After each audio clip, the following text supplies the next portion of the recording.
definitely consider coming out. It's a lot of fun. All the drivers are always ready to just be a conglomerate of community overnight, and then it goes late into the night as well. And then tomorrow morning we wake up, put our competition helmets on, and go to work.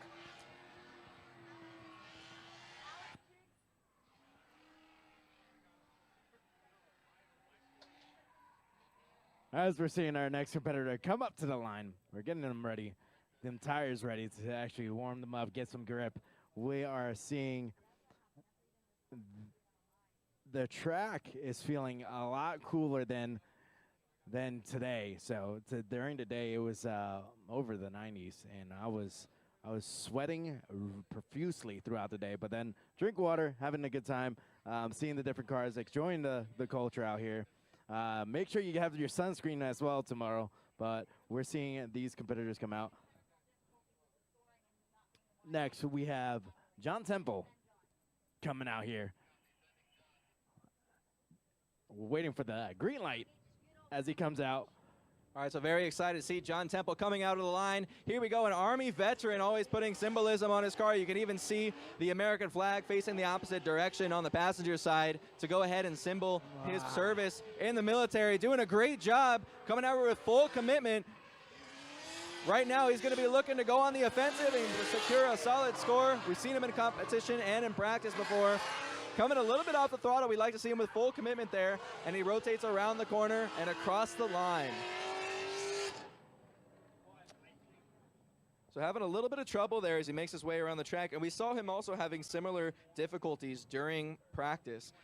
So on his end, we're not sure if he's dealing with any kind of car problems. We know he's one of those drivers that can be very aggressive, and he's also got a great team behind him. We know that he's with Rich DeBardenis, who's been around in the drift industry and drift community for a very long time. He's with Slide United. So he's got a spotter who definitely knows what kind of input to give him. And he's been around, and he's not just been around on the professional level, but also just at every kind of grassroots. He's been here for the evolution and the coming and going of different tracks in the scene. So he's seen different styles on different tracks, every technique out there. He's the right person to have in your corner, giving you some advice on what you need to do on track.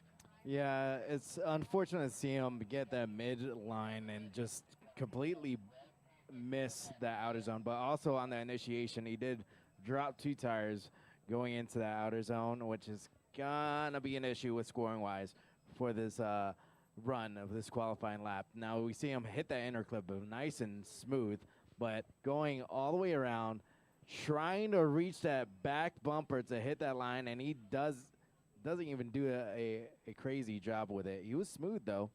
Yeah, and unfortunately, we do have a score from him, and it is going to be a 0, so not necessarily what you would consider a score worthy of being able to secure your spot and be ready for tomorrow. But it's going to be a 0 because it's 2 off, and you know, that's unfortunate to see. John Temple's a driver with a lot of potential, though. I mean, he comes from about 10 years of experience racing in SCCA and other forms of motorsport, and he's also a mechanical engineer. So I mean, he's got experience in a couple of different areas that really prep him and condition him for this arena. So it's unfortunate to see a problem like that going on for him, but great guy, awesome team, and not the only multifaceted driver out here. A lot of drifters have actually come over from other motorsports.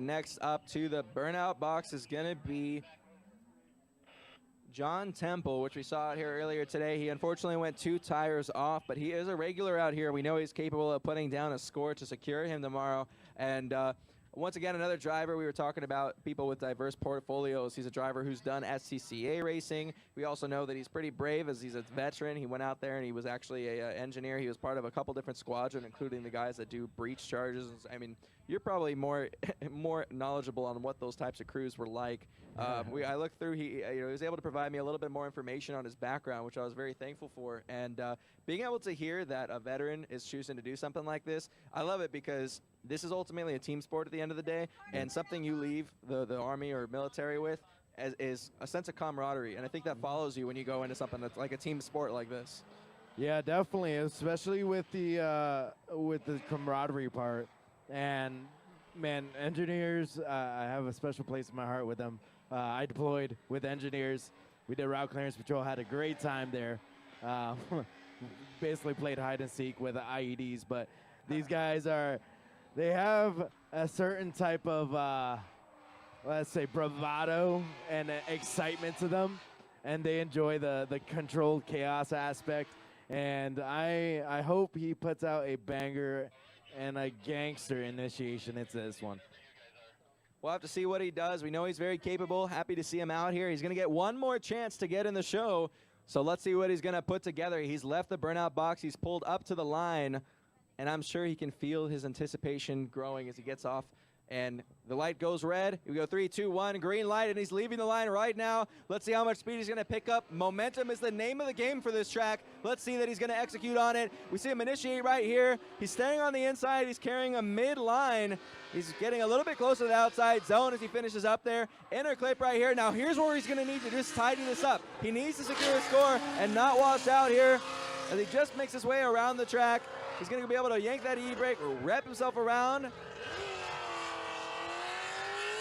And his goal right here was just to keep it between the lines. Now, that is going to be a pretty tough run to judge just because of the fact that he was off of most of the zones. He did at least keep it within the lines, and I think right there what we just saw is an attempt to just secure a score where he had to just be really conservative. I mean, he was in the middle of the track for most of the run, and understandably so, because in this track you just have to give it all of your momentum to be able to just hopefully get on the zone. But a little bit of miscalculation and you overshoot, and I think that's what got him last time, is that, you know, he got a little bit shaken up, tried to get back on tempo, had tons of momentum, and while that's what you need, he just had a little too much, and that's all that warranted him that 0 last run. So we'll see what the judges put together for that. Hopefully he's at least able to get a score. It doesn't have to be much. It just has to be something, and then he'll be secured for tomorrow. Yeah, if you notice on the replay with when he does his run-up, he does a very early initiation that sets him up for that middle of the track run. And then he just dives in, hits the inner clip going into that second outer zone. And he does bobble, and he tries to send his back end out to try to reach that outer zone. But I am unsure on how the judges are going to look at this.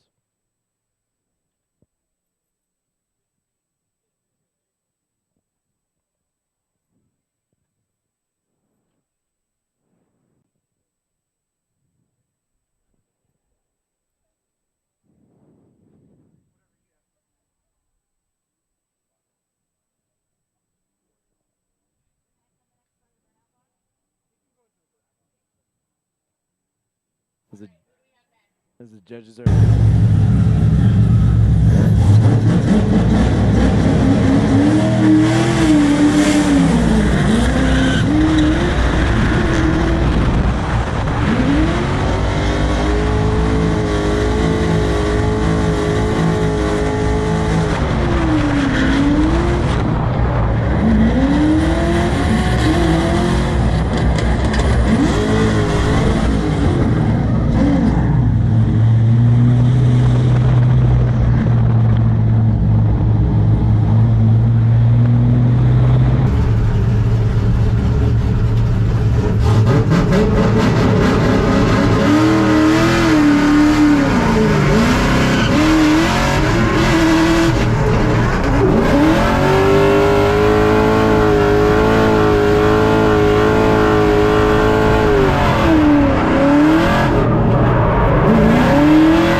nitpick at every little thing, especially as a judge. And it's so interesting when I see these experienced judges in front of us coming into the conclusion of what they decide. And making their way over to the burnout box now is Brandon Cox and John Temple. So John Temple was having a little bit of trouble yesterday. We saw him over here in qualifying, and he went into the knockout qualifying run because of the fact that in his first qualifying run, he unfortunately went 2 tires off. It's amounted to a 0, and then in the knockout qualifying run, he did put down one of the lower scores of the night, but we were talking all night last night about just securing a spot for today. So he's had time, if there was any issues with the car, if there's anything he needed to work out, to really think about it. And then there was practice this morning. Unfortunately, we weren't able to watch and see how he's doing in practice. I hope he was able to kill it and get really comfortable, and because we know he's up against a fierce competitor. We saw Brandon Cox do a qualifying run yesterday as well, and we knew that, you know, he's very smooth in that Corvette. So let's see what's going to happen now. It looks like Brandon Cox is going to go ahead and kick things off in the lead position, and we're going to have John Temple giving chase. So far, side by side, going into the first corner, we're going to see Brandon Cox make an initiation, floating to that outside zone. Yeah. John Temple doing a good job staying outside wide, but losing a little bit of that proximity. He does look way more comfortable behind the car today, so let's see if he's going to execute the rest of that run. Brandon Cox staying out wide. John Temple comes in, makes small adjustments to try and get closer. Doing a good job reeling them in as we come across the last couple corners. Both of them sweeping past that last outer zone and across that late apex clip and across the line. Wow, that was loud. Coming out here with the American Muscle, just being rowdy, going all the way around. We're gonna see the replay come up on the screen as these guys are coming in here feisty. That Chevy Corvette comes in. It was a little shallow in the beginning of the entry, coming out, filling out the whole zone. I wish there was more of a chase from the S chassis coming around, and then all of a sudden you saw a slight tire drop towards the end of that outer zone. That's going to be looked at very heavily by the judges. But then this is what we were talking about yesterday, the struggle with this transition. These guys have to dive into that inner clip, and especially have like a car that wide. It might be a struggle a little bit for them to actually be able to dive into that. Well, and right now we saw, I think, a lot of momentum carried from yesterday to today. Brandon Cox was on it all day yesterday. He just did a great lead run, showing that he knows how to execute what the judges are asking for. Minus a couple mistakes here and there, he at least fulfilled most of the criteria by keeping the car on track and where it needs to be. And John Temple rising to the occasion there, doing a good job. John Temple having a lot of problems yesterday.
Yesterday even. Now being able to at least stay that close, I'm sure regardless of the outcome, he's happy with his performance in that run. Yeah, Brandon Cox is now going to be in the chase, and John Temple is going to be in the lead. We're going to see how they perform, especially with that Chevy Corvette being a little more rowdy and feisty. We're going to see how he actually initiates into this first outer zone.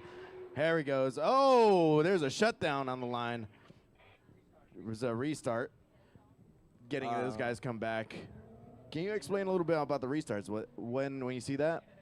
Yeah, so if this is your first time joining us for a drift competition, or maybe you just need a reminder, when these guys are leaving the line, there's an homage of cones surrounding them there. And the reason why is because we want the lead driver to have to drive through a chicane for the chase driver to be able to drive straight. And that stops her from being a huge gap going into the first corner of the track. And anytime one of these drivers knocks over one of those cones, we go ahead and we turn on and illuminate a light heading towards turn 1, and it just lets the drivers know, hey, listen, a cone was hit over. You guys actually need to shut it down, come back to the line, and start over. So that is not going to count against any of the drivers as far as scoring goes. They are going to have to go back and get it right. They're only given a couple chances to go ahead and get a clean start, and it looks like they're going to get that clean start now as they hear both cars roaring up. John Temple in the lead, Brandon Cox in the chase. Right now, we're looking to see John Temple get way further on that outer zone. He does a great job of filling it, keeping consistent angle, but Brandon Cox is breathing down his back as they make their way into the second sweeper, filling it outer zone. Yeah. Right now, John Temple is going to need to keep it on track and keep his composure as he knows that he's got a Goliath breathing down his back, and we know that he's coming into this as a David with the lower qualifying score, making his way across that last clip. And it looks like he might have had a shutdown before crossing the line at the end of the run. That's a little bad going into that, especially when we're talking about shutdowns and going across that line at the end of the run.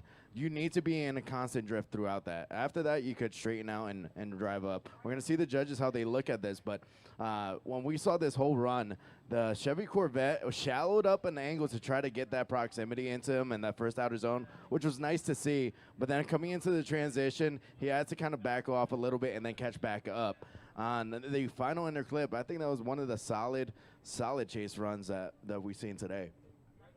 Yeah, I mean, he did a phenomenal job. That was a great improvement from what we saw yesterday out of John Temple. And coming across the line, unfortunately, I mean, if you're watching on the live stream, you can actually see a painted horizontal line. If you're here in person, you can just see 2 last orange cones after that last white clip. So they need to make it through those cones with full throttle, with full commitment. We're looking at that replay right now. As we can see, as they're making that approach, we're going to be able to get a better angle from the drone footage here. So making his way across there, he did miss that outer zone before coming towards the last clip. And it looks like right there, yeah, he's completely out of drift. All tires are just flat on the ground, and he's driving straight across the line. So I'm sure the judges, that was a bright blinking light for them. Yeah, and what that final outer zone, we were talking yesterday while having some dinner, and how that final outer zone, how they could have to kind of like dive and just scoot their butt around. It's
I got another MIG and bottle and stuff too if you need welding stuff. It's all aluminum. I gotta take it. Ah, fuck. Okay. You have an adapter plug for that 4-prong to 3-prong? I got like a 40 or 50 amp plug, and they got that big. I'm currently using the 30 right now, but the 50 to 30 amp. Just unplug that if you need to. It'll turn off my AC. I'll just turn off the AC now so it doesn't give you a big spark.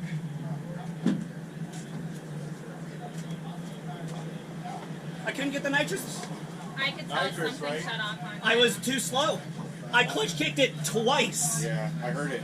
You just completely bogged. That was you. I'm telling you. You really. That was your battle until interflip, the last interflip. Did you see me in the car? I was fucking livid.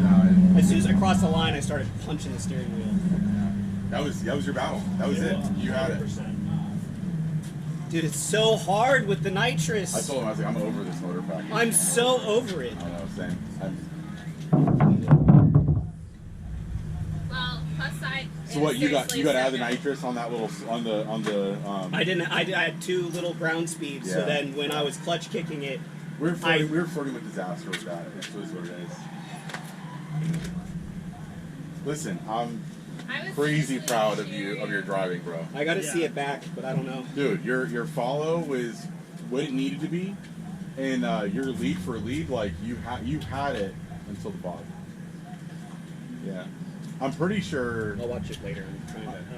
I'm pretty sure Cox went 2 tires off at the end of Arizona 2 on his lead, but it was close. Yo, how was it coming into Arizona 2 on the lead? It looked like you nutted up. Like you went for it. It worked. I mean, it was Very beautiful. committed. It was beautiful. Yeah.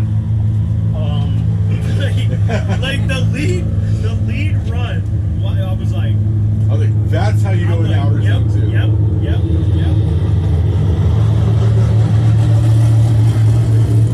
I honestly don't have a good answer for you because I was out. The chase was I have to door him. I have to door him. I have to door him. I have to door him. I'm still not dooring him. You were dooring him coming out of 2 into all the touch and go and stuff. You were right there. Yeah, I was have to door him. I have to door him. And then on the lead, thank God I saw the light. No. But I came back and I was like, fuck, how am I going to get this entry if I got to go slower through this chicane? Because I don't know if I was doing it better or whatnot, but all of a sudden the chicane after I hit that cone went from like, oh, no problem to, holy fuck, how am I going to get through this? So it was all about get the car into drift and then figure it out from there. Yeah. So I wasn't even, I was Well, just drive. You were committed through that inner clip into 2, like it was excellent. I did.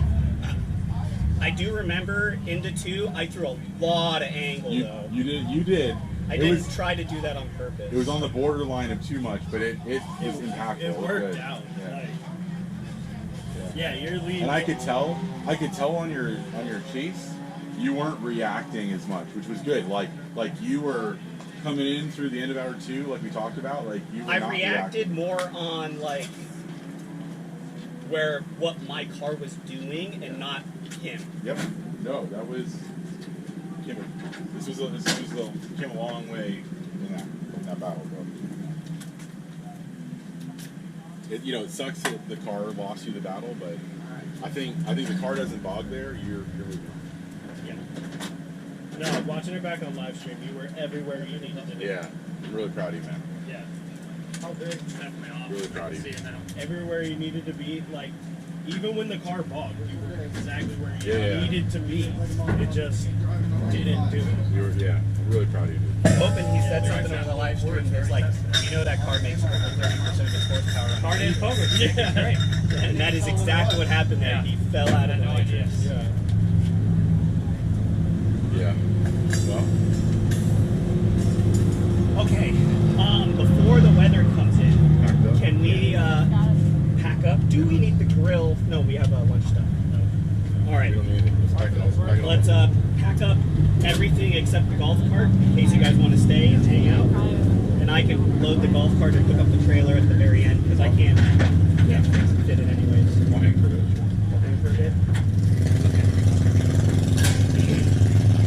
On dude, I was screaming in the car when